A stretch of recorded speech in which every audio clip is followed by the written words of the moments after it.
Et bien voilà, c'est parti. Bienvenue dans cette nouvelle pause café avec l'UNADEV. Vous vous rendez compte, c'est la 15e pause café ici en direct avec à chaque fois des rencontres incroyables. Encore, non pas une, mais deux rencontres incroyables dans cette pause café.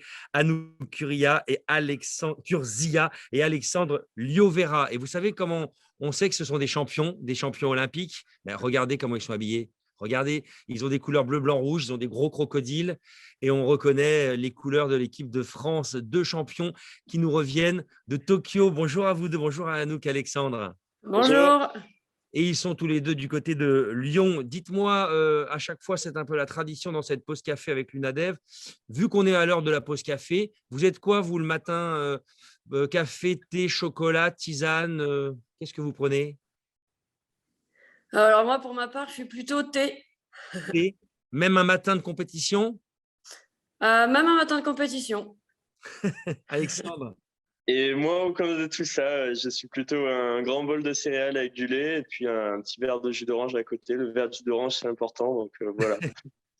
Bah oui, j'imagine que c'est important. Il faut en avoir des forces comme celles que vous avez eues parce que ces deux champions sont revenus des Jeux Olympiques de Tokyo. Anouk a décroché la médaille de bronze en paratriathlon lors des JO de Tokyo et Alexandre, lui, médaille d'or en contre-la-montre et médaille de bronze. Dites-moi, vous êtes revenu en France, la vie normale a repris. Est-ce que vous êtes encore sur un petit nuage, Anouk? Bah oui, c'est vrai que, alors un petit peu moins qu'au tout début, mais toujours un peu sur un nuage parce que c'est vrai que les sollicitations continuent. Je m'attendais pas à autant d'engouement autour de ma performance. Donc c'est sûr que je suis toujours un petit nuage parce que toujours un peu dans l'euphorie, l'enchaînement des interviews, des demandes de présence sur des événements, des cérémonies, donc toujours un peu dans le nuage. Mais c'est vrai, on a vraiment envie de vous parler, on a envie de vous rencontrer et je fais partie, voilà, de ceux qui sont ravis de vous interviewer. Alexandre, vous êtes encore sur un petit nuage? C'est exactement ça, ouais. On est toujours sur le petit nuage. Il y a plein de sollicitations, des cérémonies, on va passer dans des collèges, lycées, écoles, primaires. Donc voilà, c'est super de partager tout ce qu'on a vécu et c'est aussi ça, c'est aussi pour ça qu'on fait du sport. C'est pour vivre de grandes émotions, des bons moments, mais pour aussi ensuite les partager avec tout le monde. Évidemment et puis évidemment, l'autre aventure incroyable, de ce retour, des JO, c'est que vous participiez aux JO paralympiques. Donc quand vous allez à la rencontre, des élèves, des médias, eh bien, vous passez des messages importants, Anouk. Bah, oui, oui, c'est vrai que l'idée, voilà, moi j'ai toujours un peu véhiculé, l'idée en fait que voilà, le handicap c'est juste, une partie de moi, mais c'est pas moi en entier et du coup, ben, il faut s'adapter avec, voilà, le destin a décidé qu'on soit comme ça et ben, voilà, faut essayer de faire au mieux avec et voilà, même avec ça, on peut faire, de superbes choses, alors je dis pas que la volonté fait tout, mais elle participe largement, la réussite de tout projet qu'on peut avoir, qu'on soit handicapé ou non, ou avec n'importe quelle autre différence. Alors vous, Anouk, vous êtes atteinte d'une rétinite pigmentaire. Concrètement, ça veut dire quoi pour celles et ceux qui nous regardent? Concrètement, en fait, j'ai une atteinte, des cônes et des bâtonnets, en fait, qui permettent la vision au niveau de la rétine Ouais, et en fait, moi, chez moi, ils sont atrophiés donc en fait, j'ai une perception de la lumière qui est plus que réduite. Je les vois un peu, le contraste lumineux jour-nuit, voilà, ce qui me permet du coup quand même de réguler mon sommeil, ce qui est quand même très important et ouais. après je vois aucune forme, aucune couleur, je suis pas capable de me déplacer dans l'espace sans l'aide d'une canne ou de mon chien guide. Exactement. En tout cas, allez voir les images, parce on vous voit, arrive sur la ligne d'arrivée. Votre corps est dans un état, on sent bien quand même que parce que vous êtes aussi accompagné, vous avez été accompagné d'une guide également, vous aviez C'est quelqu'un ça. et on vous voit tomber à terre, vous hurlez de joie. Bon, évidemment, vous êtes dans un état second, mais le peu que vous pouvez un peu ressentir et voir, ça vous a aidé? Alors clairement, j'ai envie de dire que non. D'accord, En fait, sur le dernier sprint, en plus de la vue que je n'avais pas, j'ai en plus mon cerveau qui a décidé de faire ce qu'il voulait et c'est-à-dire qu'en fait, je n'ai pas eu mes sensations physiques ont été carrément, absorbé. Enfin, j'ai pas eu conscience de tout mon corps pendant le dernier sprint que j'ai fait. Du coup, Incroyable. j'avais plus que mon audition de ma guide et du public, mais je n'ai plus senti aucune sensation physique.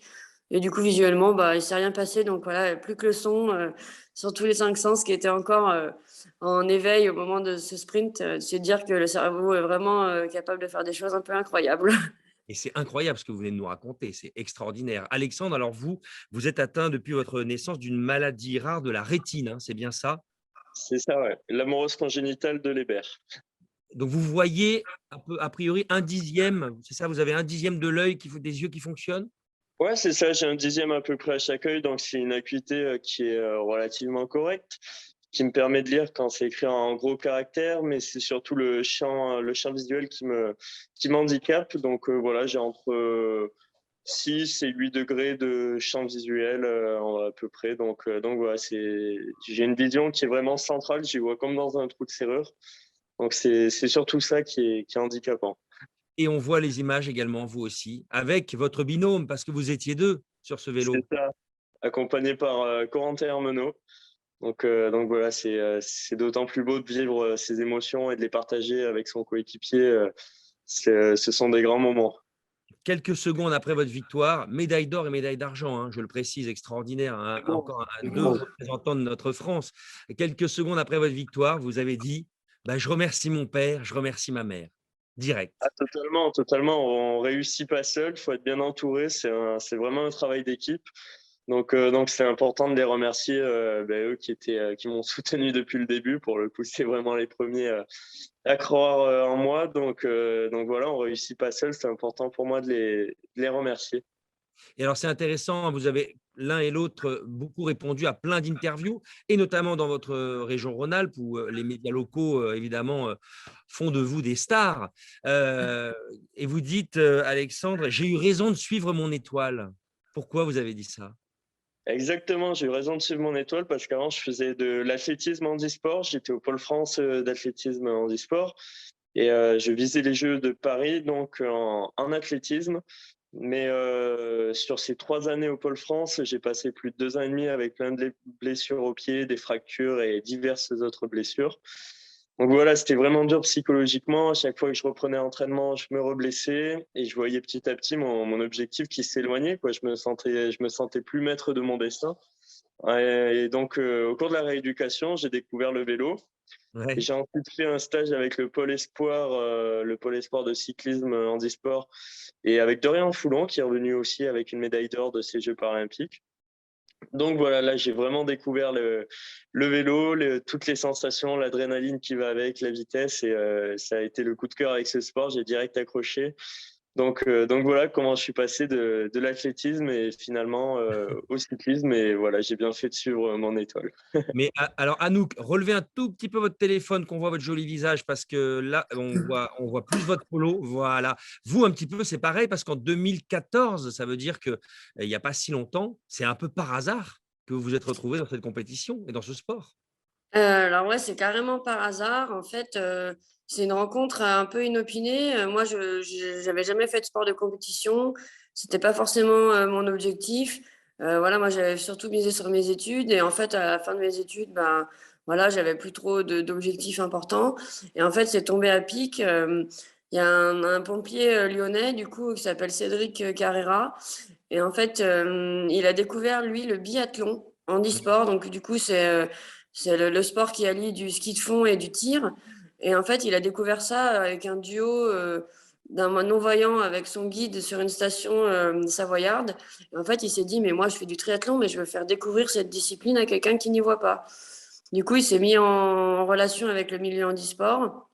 Et donc, il est tombé sur un de mes amis qui lui a parlé de moi en lui disant que voilà, j'avais de la condition physique, que j'avais toujours aimé le sport, mais que j'avais jamais fait de compétition et Mmh. que j'avais jamais performé dans aucune des 3 disciplines qui composent le triathlon, c'est-à-dire de la natation, du vélo et de la course à pied dans cet ordre. Et donc en fait, il s'est dit: «Bon, bah, voilà, contacte-la et tu verras bien ce qu'elle te propose».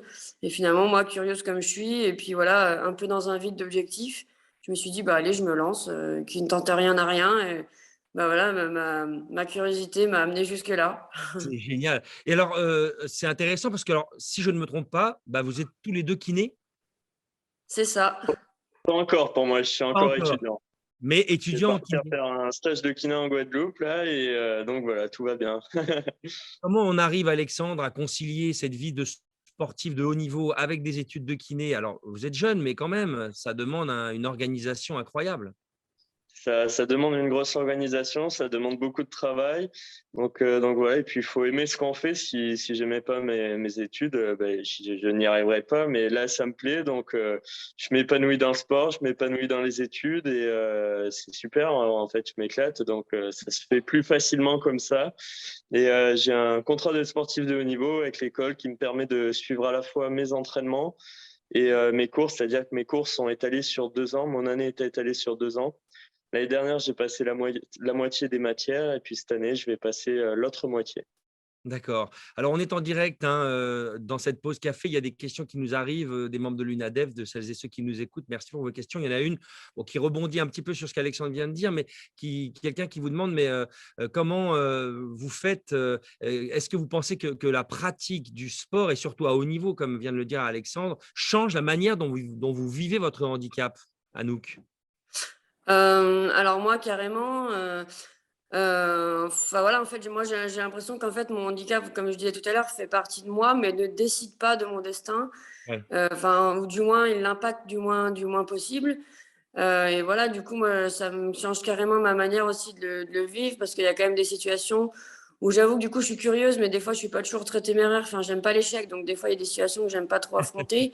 J'aime pas Mais, l'échec. mais en fait, le triathlon m'a poussée à faire des choses que j'aurais jamais osé faire en fait si je n'avais pas eu l'objectif de Tokyo. Bah, par exemple, très concrètement, hein, avant, je n'osais pas aller affronter une piscine que je connaissais pas, me dire voilà, je vais me perdre, il va falloir que je demande de l'aide aux agents, voilà.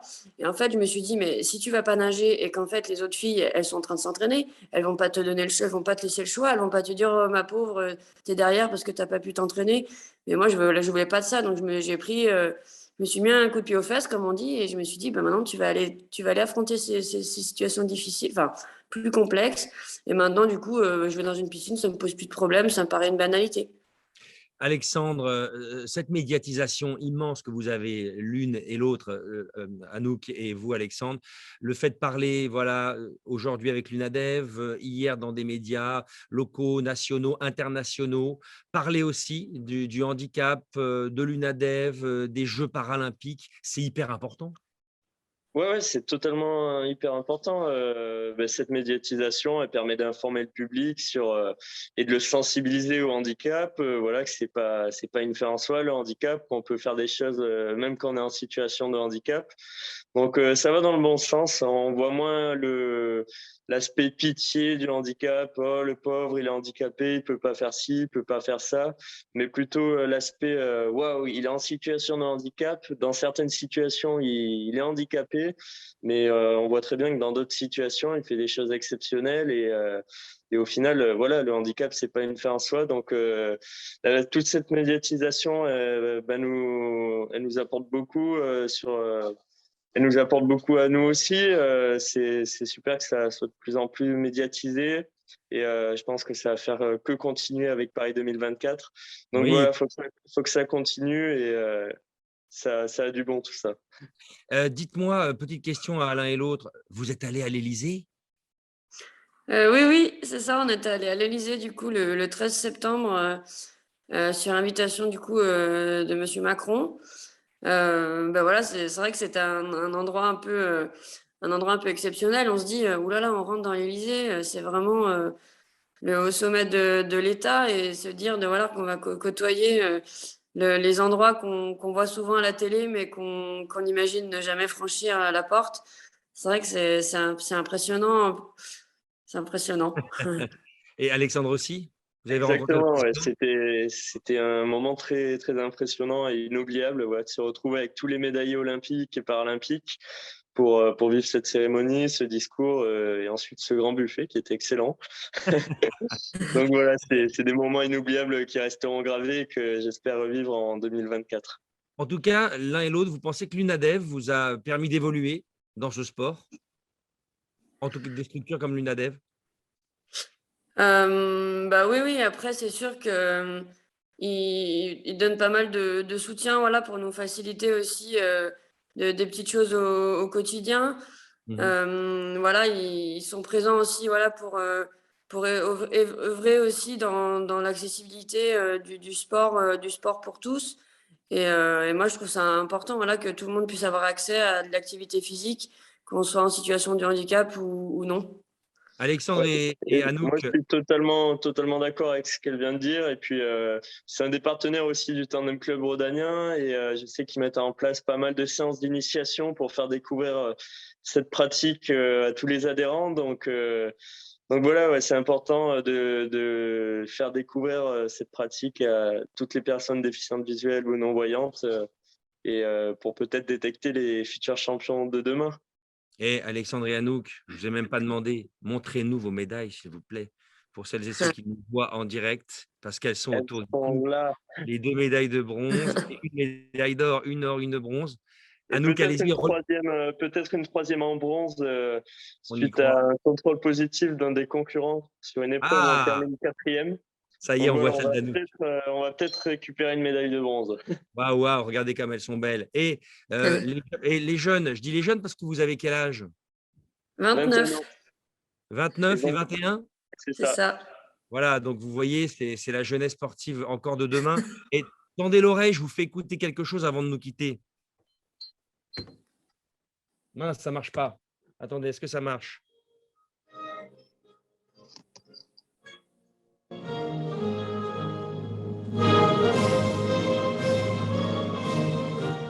Ça vous rappelle des souvenirs? Ah Ah, oui, ça me file des frissons de la réécouter. Eh ben voilà, la Marseillaise pour terminer cette pause café. C'était une belle rencontre. Bravo pour vos témoignages et ce parcours dans cette pause café de ce mois d'octobre. On est ravis d'avoir pu vous voler quelques minutes dans vos plannings de sportifs de haut niveau et de kinés et futurs kinés. C'est ça. merci. Merci à vous. Merci de nous avoir suivis Merci dans cette beaucoup. nouvelle pause café. Merci encore et à très vite avec l'UNADEV. À bientôt. Ciao, Ciao. ciao. Ciao. Au revoir.